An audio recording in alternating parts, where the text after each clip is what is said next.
দামাস্ক মসজিদে, দামাস্ক হলো সিরিয়ার দামাস্ক, সেই মসজিদের মধ্যে ঈসা আলাইহিস সালাম আসবেন এবং সিরিয়া যারা মসজিদে আসবেন। তো এখানে এক আল্লাহওয়ালা ছেলে মাদ্রাসায় পড়ে, মসজিদে সবসময় কোরআন হেফাজত করেন, কোরআন পড়ে। তো 3 দিন ধরে লাগাতার 3 দিন ধরে সে কোনো খাদ্য পায় না।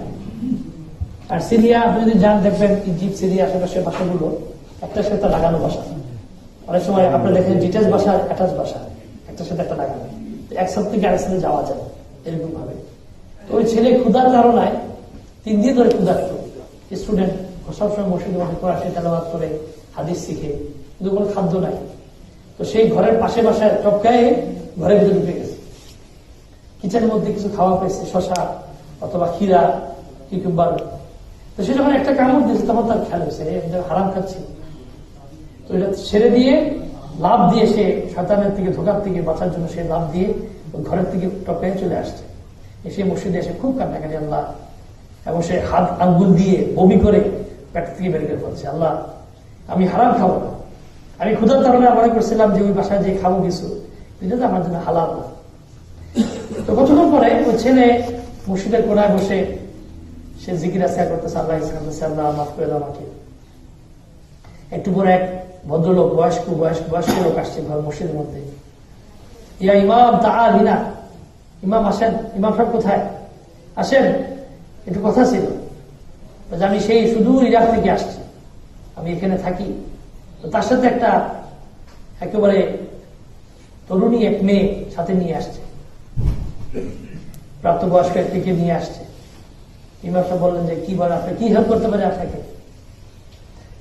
বলছে আমি অত্যন্ত বিচলিত, অত্যন্ত মর্মাহত এবং চিন্তিত, কারণ আমি একমাত্র, আমার ওয়াইফ মারা গেছে, আমার কোনো সন্তান নাই, আমার শুধু একটা মেয়ে আছে এবং সে বিয়ার উপযুক্ত।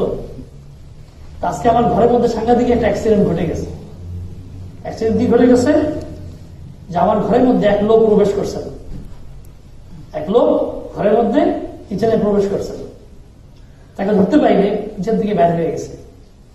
এখন আমি চিন্তিত যে আমার ঘরের মধ্যে আমার মেয়ে থাকে, আমি যদি মারা যাই, আমি বয়স হয়ে গেছে, আবার কখনো কখনো আল্লাহ নিয়ে যায়, এখন আমার এই মেয়েটার কে সেভ করবে, কে হেফাজত করবে, এবং এই মেয়েটার কি অবস্থা হবে? তো আমি চাই ইমাম, আপনি তো এলাকার সবাইকে, আমাদের ইমাম সাহেব সবার খবর জানে, কার বাসায় কি আছে না আছে, কার ছেলে মেয়ে, এটা ইমাম লিডার অফ দ্য কমিউনিটি। ইমাম সাহেব আপনি আমাকে একটা ভালো ছেলে দেন, আখলাকি ছেলে, ইমানদার ছেলে, সালেহ দিনদার ছেলে, যে আমার এই উপযুক্ত মেয়ের কি হবে, মানে প্রোটেক্টর হবে, তার স্বামী হবে এবং সে দেখাশোনা করবে, খেয়াল রাখবে।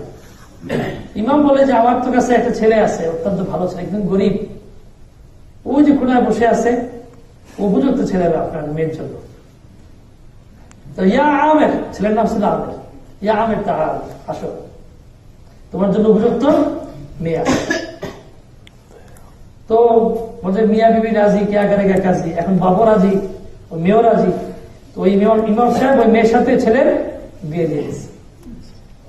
মাশাআল্লাহ, বিয়ে দেওয়ার পরে এখন মেয়ে যখন নাকি ছেলেকে নিয়ে ঘরে গেছে, তো ছেলেকে মেয়ে বলতেছে, জানো আজকে রাত্রেবেলা, আজকে দিনের বেলা কি হয়েছিল, আমার বাসার মধ্যে এক চোর আসছে, আমার বাসায় এক চোর আসছে, কিচেনে ধরতে পারি নাই, তার আগে চোরটা কি হয়ে গেছে, বের হয়ে গেছে।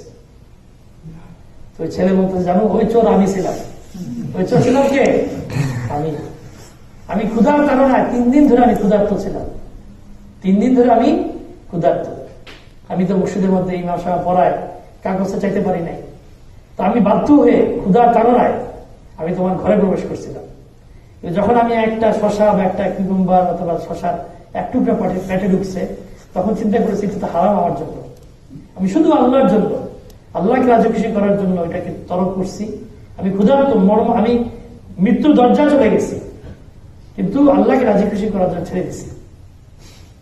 আল্লাহ তার বিনিময়ে কি দান করছে? সেই বৃদ্ধ লোকের ঘর, তার সুন্দরী মেয়ে, এবং তাকে বিবাহ দেওয়া সহ তার জীবন মাশাআল্লাহ খুলে গেছে। তো আমার প্রিয় মুআজ্জিজ মুরসালিন কিরাম, আল্লাহ সুবহানাহু ওয়া তাআলার ওয়াদা, because রাসূলুল্লাহ সাদিকুল মাসদুক, ওলামা কেরাম বলেন, যদি আমি দেখি আমার চোখের সামনে একটা জিনিস ভেঙে গেছে বা একটা জিনিস হয়ে গেছে, সেটা মিথ্যা হতে পারে। এজন্য আল্লাহ সুবহানাহু ওয়া তাআলা বলছেন, একটা হলো আইনুল ইয়াকিন, একটা হলো ইলমুল ইয়াকিন, একটা হলো হকুল ইয়াকিন। আল্লাহ সূরা আলহাকুমুত তাকাসুর বলছেন, আলহাকুমুত তাকাসুর হাত্তা যুরতুমুল মাকাবির কাল্লা সাওফা তা'লামুন তুম্মা কাল্লা সাওফা তা'লামুন কাল্লা লাউ তা'লামুনা ইলমাল ইয়াকিন লাতারাবুন্নাল জাহিম তুম্মা লাতারাবুন্নাহা আইনুল ইয়াকিন তুম্মা লাতুসআলুন্না ইয়াওমাইযিন আনিন নাঈম। তো ইয়াকিন বিশ্বাস হওয়াটা তিন ধরনের। আমরা যখন ট্রেনে যাই, আমি প্রায় দেখি গাড়ি যখন চালাই, গাড়িতে বসে আছি, আরেকটা গাড়ি চলতেছে, মনে হচ্ছে আমার গাড়ি চলতেছে, ব্রেকে পা দেওয়া, ভাবি আছে মাঝে মাঝে আমি তো ব্রেক, আমার কি ব্রেক হারাই ফেললাম নাকি, ওই গাড়িটা চলতেছে, মনে হয় কি আমার গাড়ি চলতেছে। দুইটা ট্রেন যাচ্ছে, আপনি বসে আছেন, দেখেন আরেকটা ট্রেন চলতেছে, মনে হয় কি আপনার গাড়ি, আপনার ট্রেন কি হয় চলতেছে। তাহলে আমার চোখ আমাকে মিথ্যা বলতে পারে। আপনি চাঁদ আকাশের উপর চাঁদ গাড়ি চালাচ্ছেন, অনেক সময় বাচ্চারা বলে চাঁদ আমার পিছিয়ে পিছিয়ে চলতেছে, চাঁদ কি আপনার পিছিয়ে চলে নাকি? কিন্তু আমার চোখ কি মিথ্যা বলতেছে।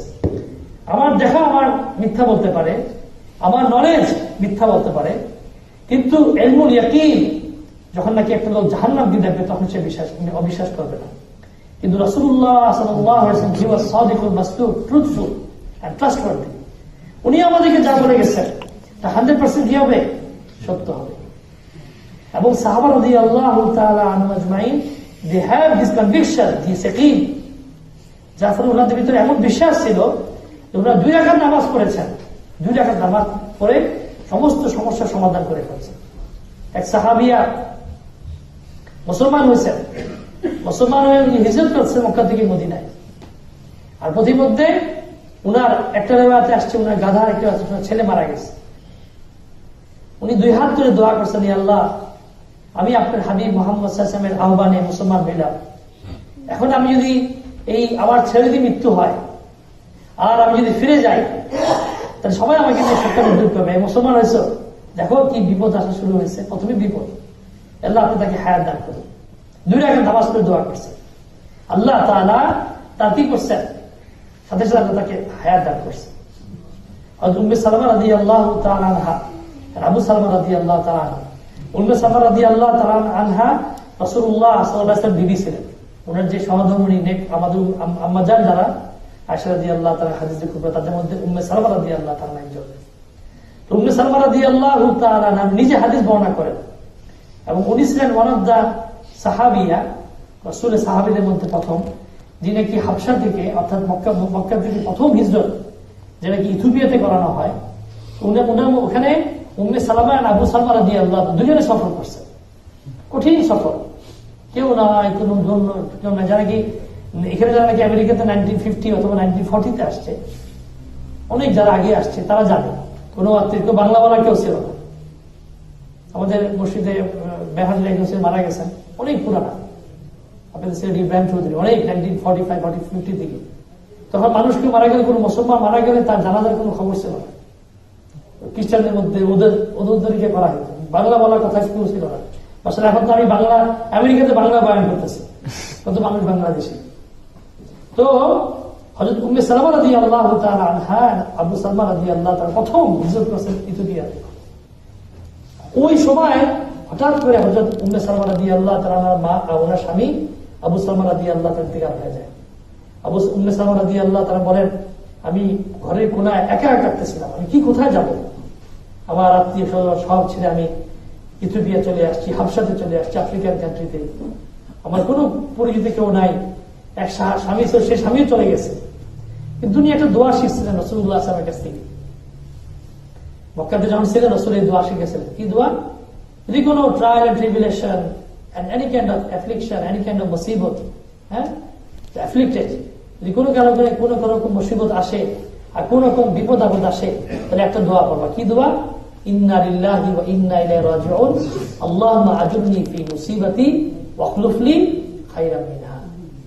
সমস্ত কিছু আল্লাহর জন্য, আল্লাহ আমাকে পাঠাইছেন, আমাকে দিচ্ছেন, এবং সবকিছু আল্লাহর দিকে রিটার্ন হবে।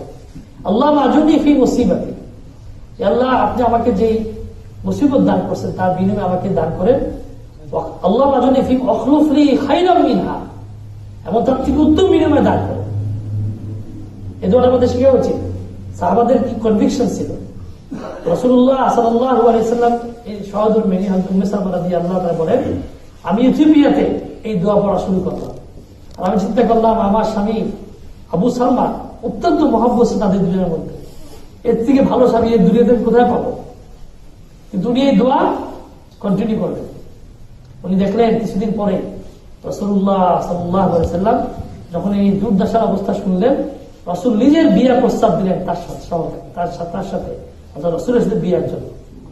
উম্মে সালমা রাদিয়াল্লাহু তাআলা বলেন, যেই চাঁদ আকাশে ছিল সেই চাঁদ কি অটোমেটিক আমার কোলে চলে আসে রাসূলুল্লাহ সাল্লাল্লাহু আলাইহি ওয়াসাল্লাম। রাসূলের শাহাদাতুল মিনি জান্নাতি, জান্নাতে রাসূলের কি হবে? শাহাদাতুল মিনি হবে।